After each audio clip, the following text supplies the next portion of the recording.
College admissions testing has and continues to change for the class of 2021 due to access and equity issues that many in college admissions have been trying to address for decades and recent challenges presented by COVID-19. There have been many changes to the testing environment. What you have heard from parents, siblings, and friends about their college admissions testing experience is likely not going to be the same for you. This presentation is meant to give you accurate and current information and to help dispel previous notions that may no longer hold true.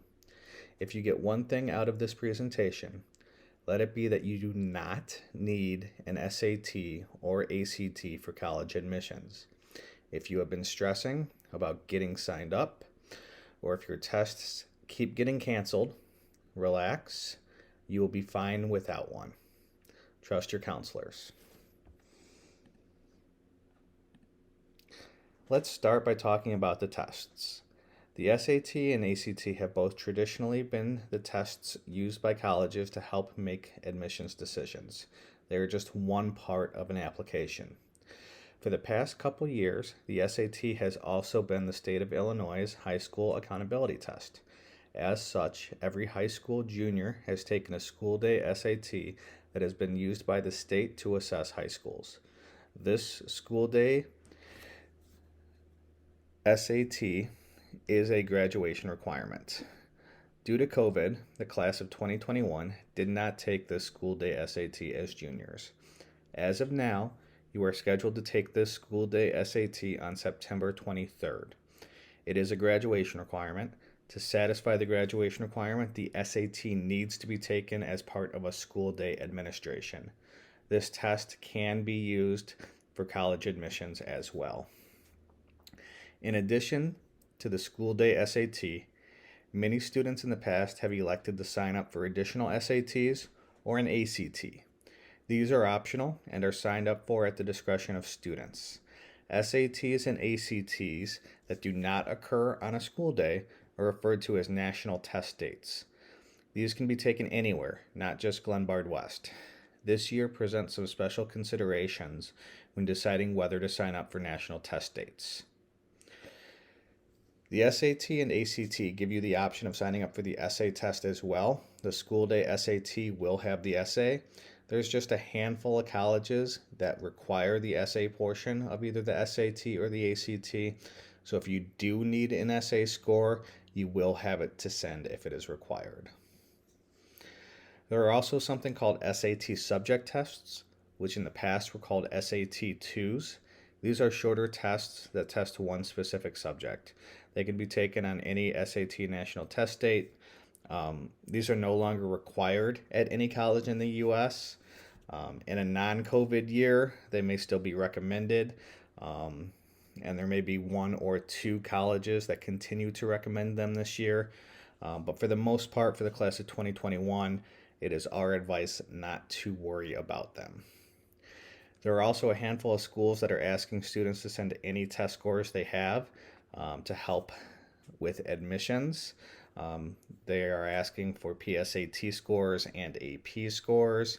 The PSAT and AP exams are not college admissions exams.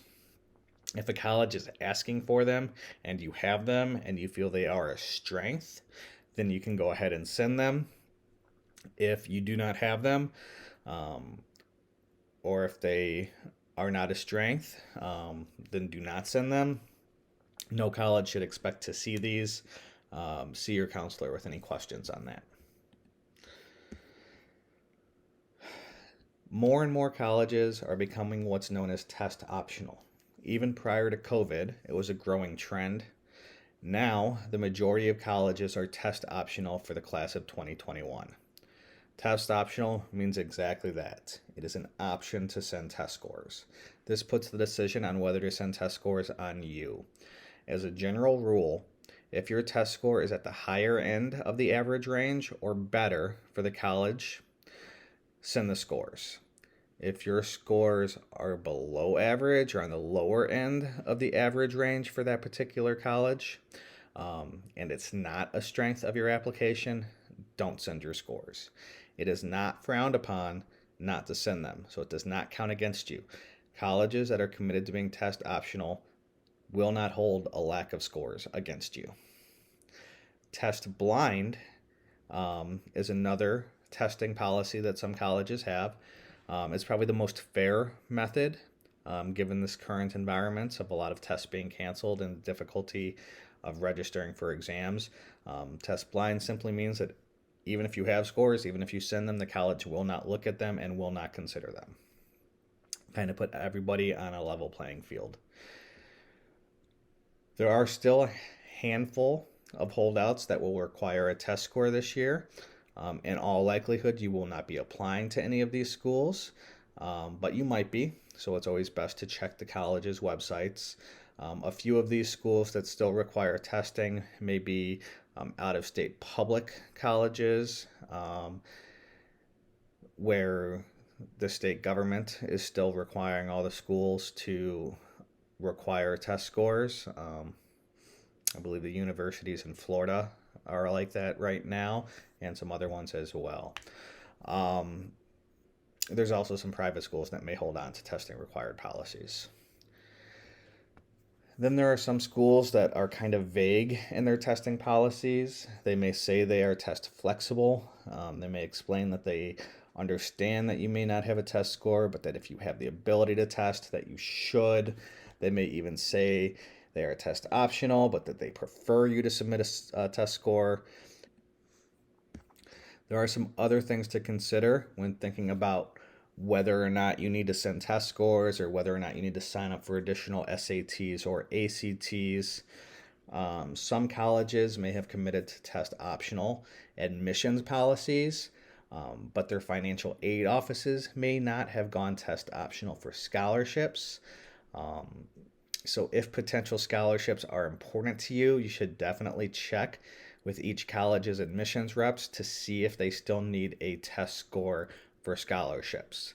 The same may go for outside scholarships as well. So check with the organizations of any scholarships you're considering applying to see if they need a test score. There may also be specific programs at a college that require a test score. So even if the college itself is test optional, there's still a chance that a program you're interested in may require a test score. You may see like their nursing programs or engineering schools may require a certain test score. So it's best to check to see with each college you're considering to see if any of the programs require a score.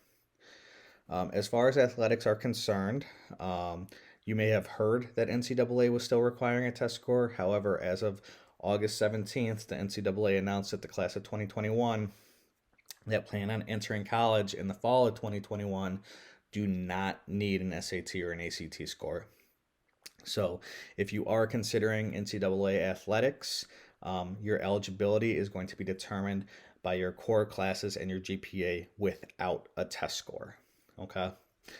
One other thing to consider when deciding whether or not to sign up for additional SATs or ACTs, for some of you, testing might be something that you do very well.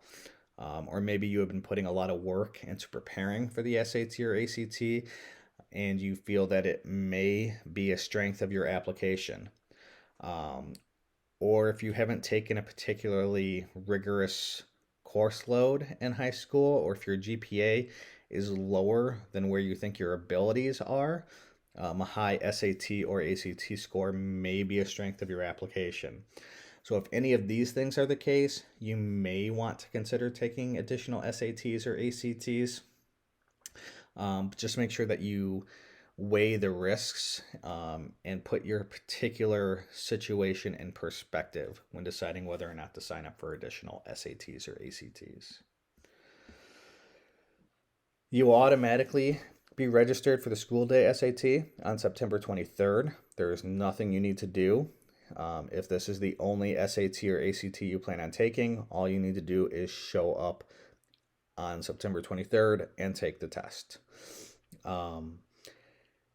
If you want to take additional SATs or ACTs, you need to sign up for those either through College Board for the SAT or through My ACT for the ACT. That's totally up to you. If you're unsure, talk to your counselor. Some special circumstances, if you receive accommodations for an IEP or a 504 plan or if you have a medical condition that requires you to receive testing accommodations, you can receive these on the ACT and SAT. If you have a 504 or an IEP, you've already been approved for accommodations on the SAT. There's nothing you need to do. If you plan on taking an ACT, contact your counselor. If you have questions or are unsure about this, talk to your counselor. Also, fee waivers are available for all students that receive free or reduced lunch. They allow you to take up to 2 additional SATs and 2 ACTs. They also allow you to send your scores to colleges for free. There's some limits on the number, but for the most part, you can send them to all the colleges for free. Contact your counselor if you need a fee waiver. When it comes to reporting scores on your college applications, there's a couple different ways you may be asked to do this. If you are required to report a score, or if you want to report a score on your college applications, one way you might be asked to do it is to self-report. An application may ask you as part of that application to put your SAT or ACT score or scores. If you're applying to test optional colleges and you do not want to submit your test scores, you would just leave it blank. If you want to provide your scores, then you would provide your scores. If you self-report your scores and end up attending that school, they will ask you to provide an official score report to verify that prior to attending. So it should go without saying that the test score you report when you self-report should match the score on the official score report when you send it. Some colleges will only accept official score reports as part of your application. Official score reports need to be sent directly from the testing company. You need to log into either your College Board or My ACT account to send it to the colleges yourself. Lombard West does not send test scores. You need to allow at least 2 weeks before any deadline for the test companies to send your test scores. They are going to charge you to send the scores. If you are on free or reduced to lunch, ask your counselor for a fee waiver. If not, have a credit card handy. You can report your scores at the time you take the SAT or ACT as well. You can submit your scores for free up to 4 colleges or organizations, like the NCAA or scholarship organizations. I would recommend that if you are unsure where you want to go to college, or if you don't plan on submitting your scores to any colleges, that you at least submit your scores to the College of DuPage at the time of testing. This way, if you end up going to COD, or even if you just plan on taking a summer class at some point at COD, you won't have to pay to get your scores sent later. Okay, it will already be taken care of. If you think you may want to apply test optional, or you want to see your scores before you send them, then you will not send your scores to any colleges at the time of testing. If you are applying to any colleges that have remained testing required, you can submit your scores to these colleges at the time of testing, and then if you take the SAT or ACT again, you can send updated scores when you get them, and the college will look at the best scores you send them.